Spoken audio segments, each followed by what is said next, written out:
The ruins have been rebuilt. That is hope for the world. Kate, Meghan and their princes join the Queen for moving Westminster Abbey service of remembrance to round off emotional day marking 100th anniversary of armistice. Kate Middleton and Meghan Markle joined the Queen alongside a host of senior royals and the Prime Minister for a service of remembrance at Westminster Abbey this evening. The Prince of Wales, the Duchess of Cornwall, the Duke and Duchess of Cambridge and the Duke and Duchess of Sussex made their way into the Abbey shortly after 6 p.m. following a day of emotional tributes across Great Britain. Theresa May was present at the service which honored the countless soldiers who made the ultimate sacrifice for their country, while actor John Sim delivered a reading from John Jackson, Private 12768, Memoir of a Tommy.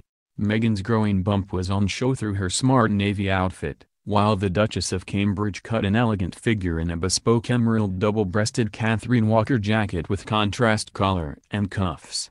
The princes both opted for sharp navy suits with William sporting a subtle burgundy tie and Harry his regimental colors. During the service, Prince Charles read an extract from St. John while Mrs. May also delivered a passage, followed by the Dean of Westminster John Hall. The service concluded with a rendition of God Save the Queen. Away from the Abbey, a wreath-laying service took place where dignitaries from across Europe laid down floral tributes across a carpet of poppies, poignantly blood red.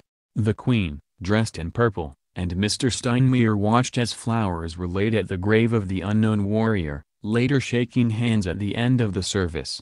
In his bidding, the Dean said, "As we mark today the centenary of the armistice that brought to an end the First World War, we remember with sorrow the sacrifice of lives on all sides of the conflict and the suffering of the devastated and bereaved. We reflect on how people were led into the war and how the war came to an end and on the uneasy peace that followed with its continuing suffering and the disruption of families and ways of life. Above all, in our remembrance and reflection, we hope for a time when aggression between peoples and nations is transformed into friendship and collaboration, when all may live side by side in mutual encouragement and harmony and the weapons of war are transformed into the instruments of peace." In an address, the Archbishop of Canterbury said, "We look back at the ruins and find that they have been rebuilt. We look forward, in a very different world and society, however great the challenges, and see that through the faithfulness of God and our loving obedience, conflict has been transformed, and enemies reconciled, and that is hope for the world." Actress Sophie Okonedo read from the diaries of social reformer Beatrice Webb, dated November 11, 1918. The diary entry said, "Peace. London today is a pandemonium of noise and revelry, soldiers and flappers being most in evidence. Multitudes are making all the row they can, and in spite of depressing fog and steady rain, discords of sound and struggling, rushing beings and vehicles fill the streets. Paris, I imagine, will be more spontaneous and magnificent in its rejoicing. Berlin, also, is reported to be elated, having got rid not only of the war but also of its oppressors. The peoples are everywhere rejoicing." He read, "The news must have been welcome at home, and in most countries of the world, but no non-combatants could have any idea what the message meant to the men in the trenches. I think we were slow to believe it could really be true after the long years of fighting. It was strange to think, and know, that once more we could move about fully exposed without fear of being shot at." To end a day filled with poignant tributes, stunning flaming beacons were lit in several towns and cities as a thank you to those who fought in World War I.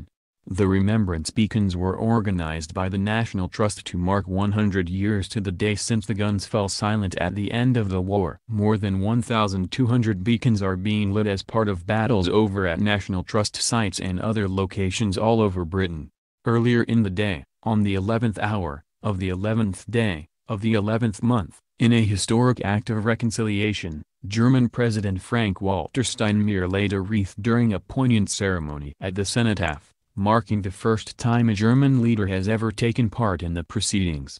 The Queen, 92, had asked Prince Charles to once again take on her duties as she observed the service from a nearby balcony alongside the Duchess of Cambridge and the Duchess of Cornwall. Fulfilling those duties, the Prince of Wales laid a wreath at a memorial service for the Welsh Guards on the centenary of the armistice. Meghan, 37, looked on solemnly from a balcony as her husband, the Duke of Sussex, and several other senior members of the royal family laid wreaths in central London. Despite her newfound status, Meghan was positioned separately from the Queen and Kate and Camilla, both of whom are considered more senior family members. Appearing at her first armistice service since becoming a fully fledged royal, she instead took on an ambassadorial role, standing next to Elke Buitenbender, partner of the German president. Mr. Steinmeier's presence was a symbol of the friendship that exists between the two countries today, a representative of the Department for Digital, Culture, Media and Sport said. The service on Sunday was also attended by soldiers past and present. The Welsh Guards regimental adjutant, Colonel Tom Binns, said it was a huge privilege to be joined by Charles with everything else he has got on today. He added, "We remain incredibly grateful to him for the time and energy that he spends with us. We are very lucky to have him as our colonel." Families of soldiers were also invited to the service, which was held in the Guards Chapel before the laying of the wreaths. The prince also met bereaved families of military personnel. 5 life-sized bronze statues made out of captured cannons stand at the Guards Memorial in Horse Guards Parade, each representing different regiments. Charles arrived at the memorial by car and stepped out wearing a pinstriped suit, overcoat and bowler hat. He laid the wreath at the foot of the memorial before briefly pausing and looking up at the statues while the Welsh national anthem was played by a marching band. Other senior royals including Prince William, Prince Harry and the Princess Royal also paid their respects at the cenotaph as they laid a series of wreaths.